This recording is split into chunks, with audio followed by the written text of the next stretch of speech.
जय आगे बढ़ा। उसके चेहरे पर एक जेंटल स्माइल थी। उसने अपनी बाहें खोलते हुए अनिका से कहा, अन्नी, तुमने मुझे पहचाना नहीं क्या? मैं तुम्हारा जय भैया हूँ। कम, गिव मी अ हग। अनिका ने अपनी पलकें झपकाई और अपने सामने खड़े इस लड़के की पहचान को कंफर्म किया। धीमे से उसकी आंखों में खुशी साफ झलकने लगी और मुस्कुराते हुए उसने कहा, जय भैया। हाँ। जय ने अपनी बाहें खोली और अनिका को अपने गले से लगा लिया। अनिका अभी जय से ढंग से गले भी नहीं मिली थी कि उसे महसूस हुआ कि उसे हवा में उठा लिया गया था। अनिका ने कहा। अनिका असल में कॉलेज के गेट बाहर लगी सीढ़ियों पर खड़ी थी और जय ने उसे वहां से उठा लिया था और उसे अभी बिल्कुल किसी प्रिंसेस की तरह ट्रीट कर रहा था। उसने कहा, अन्नी, मैंने तुम्हें कितना मिस किया। अनिका ने धीमे से जय को हक किया और कहा, जय भैया, मुझे नीचे उतारिए। जय की सिल्वर पोर्श बहुत ज्यादा आई कैचिंग थी। मुंबई शहर में ये गाड़ी चलाने वाले लोगों को उंगलियों पर गिना जा सकता था। वहां से गुजरने वाले लोग अपने आप को पलटकर उनकी ओर देखने से रोक नहीं पा रहे थे, खास करके अनिका की वजह से।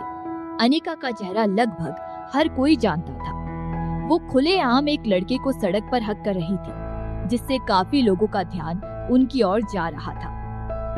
अन्नी, तुम्हें चक्कर तो नहीं आ रहे ना? जय ने ध्यान से अनिका को नीचे उतारा और अपने हाथ आगे बढ़ाकर अनिका के चेहरे को छूना चाहा, लेकिन अनिका तुरंत पीछे हट गई। वो लोग अब छोटे बच्चे नहीं थे और अब अनिका की शादी भी हो चुकी थी। ये करने की वजह ना जानते हुए भी अनिका नेचुरली लड़कों से दूर रहती थी, अगर वो चिराग ना हो तो। भले ही चाहे वो लड़का उसके जय भैया ही क्यों ना हो, जिन्होंने उसे बेहद पैम्पर किया। जय के हाथ तुरंत हवा में बर्फ की तरह जम गए। उसकी खूबसूरत आंखों में तुरंत दर्द नजर आने लगा। दुखी आवाज के साथ उसने अनिका से कहा, अन्नी, अब जो कि तुम बड़ी हो गई हो, तो तुम अपने जय भैया को तुम्हें टच भी नहीं करने दे रही हो। You are hurting me. अब जय भैया, मैं... अनिका ने जय को समझाना चाहा।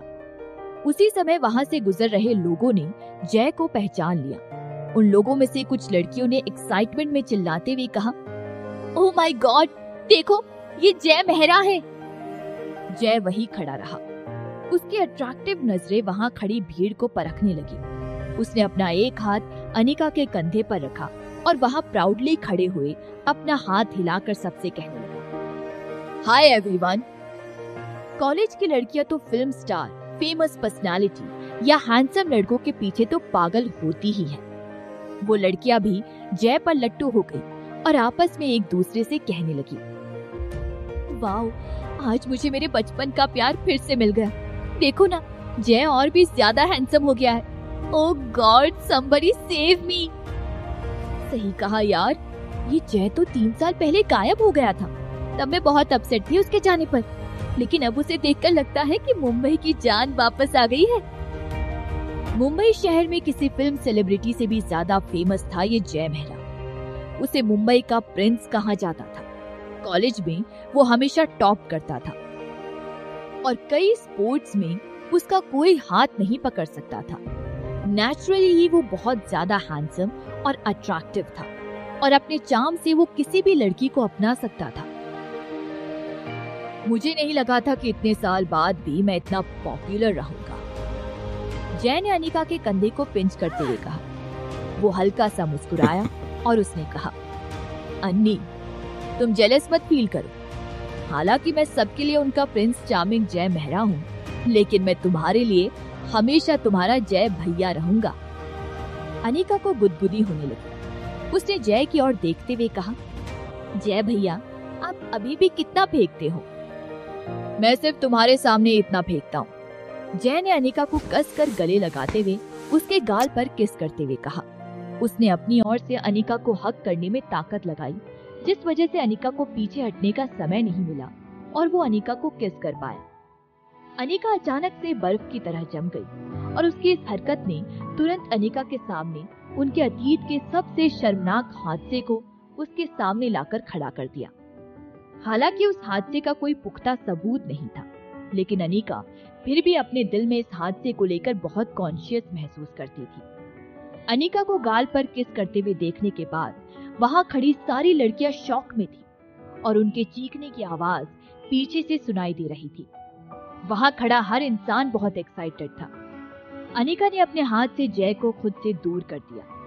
उसी पल अनिका के कान में कार का दरवाजा खुलने की आवाज आई। अनिका ने पलटकर देखा, चिराग वहां आ चुका था। चिराग ने फॉर्मल कपड़े पहने हुए थे। उसके ब्लैक ब्लेजर के अंदर उसने व्हाइट कलर का अरमानी शर्ट पहना हुआ था। चिराग हैंडसम और शार्प था और उसके आते ही जय का चार्म थोड़ा फीका पड़ गया। चिराग! अनिका की स्टिफ बॉडी तुरंत रिलैक्स्ड हो गई। उसके छोटे नाजुक चेहरे पर फूल जैसी मुस्कुराहट उभर आई। सच में अनिका ऐसे मुस्कुरा रही थी जैसे उसे उसका कीमती खजाना मिल गया हो। अनिका दौड़कर चिराग के पास जाना चाहती थी।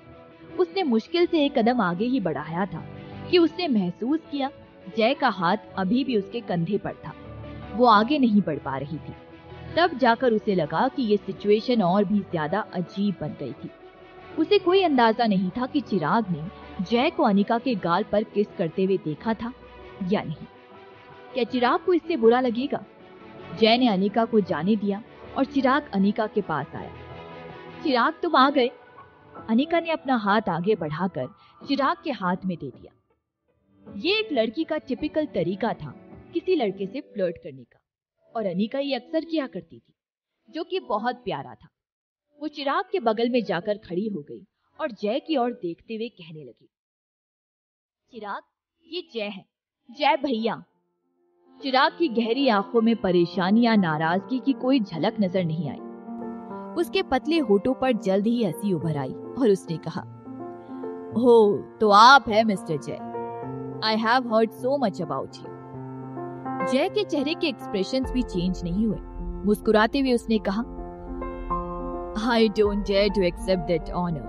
I am the one who has heard so much about you.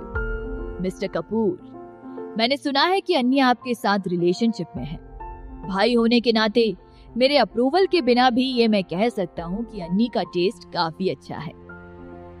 Anika अपनी नजरें झुकाकर ब्लश करने लगी। फिर उसने पीछे से कुछ लड़कियों को एक्साइटेडली चिल्लाते हुए सुना, अनिका, तुम हम सबको जेलस फील करवा रही हो। मिस्टर कपूर तुम्हें इतना प्यार करते हैं और मिस्टर जय तुम्हारा इतना ख्याल रखते हैं। आप सही कह रहे हो जय। आपको शायद पता नहीं है, लेकिन कुछ समय पहले आपकी और अनिका की एक फेक फोटो लीक हुई थी, जिसमें आप दोनों बेडरूम में एक साथ थे। अनिका के साथ उस वजह से बहुत गलत हुआ था, एक लड़की ने कहा। बेडरूम में एक साथ, ये शब्द सुनते ही अनिका की सांसें थम सी गई। उसने अपनी नजर उठाकर जय की ओर देखा। उस दिन वो नशे में थी और जय उसे अपने दोस्तों की ओर से दिया हुआ बर्थडे गिफ्ट समझ रहा था। लेकिन फिर उसने उस रात अनिका को टच क्यों नहीं किया? क्या उसे सच पता था? शायद उसे भी सच पता नहीं था। वो भी तो बहुत नशे में था। ये सच है? ये जरूर किसी ने जानबूझकर अन्नी का नाम खराब करने के इरादे से किया होगा। मैंने हमेशा अन्नी को अपनी छोटी बहन की तरह ट्रीट किया है। हम एक साथ बड़े हुए हैं। अगर हमें साथ रहना ही होता तो हम बहुत पहले एक साथ आ चुके होते। जय ने चिराग की ओर देखते हुए कहा, भले ही अन्नी और मैं सेम बेड पर क्यों ना हो, लेकिन हम दोनों तब भी कुछ गलत नहीं कर सकते। जय की इन बातों के पीछे उसका मतलब था कि उसने ऑलरेडी खुद इस बात को टेस्ट कर लिया था। ये उन लोगों के मुंह पर थप्पड़ जैसा था जो अनिका की बुराई कर रहे थे। जय के चेहरे पर वही सेम एक्सप्रेशंस थे। उसने आंख मारते हुए अनिका की ओर देखा और वो अनिका को छेड़ते हुए मुस्कुरा रहा था, मानो वो अनिका को देखकर हंस रहा था। ये देखकर अनिका के मन से सारे डाउट दूर हो गए और उसे एम्बैरेस्ड फील होने लगा।